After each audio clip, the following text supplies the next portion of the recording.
Hello everyone, আসসালামু আলাইকুম। আজকে চলে এসেছি একটা নতুন রেসিপি নিয়ে।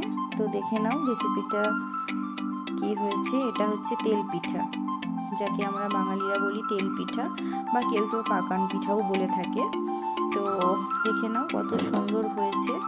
তো ব্যাটারটাই দেওয়া আছে চালের গুঁড়ি, সামান্য ময়দা, তার সঙ্গে দুটো মৌরির দানা। তারপর বাদবাকি ওটাকে অনেক অনেক ফেটাতে হবে।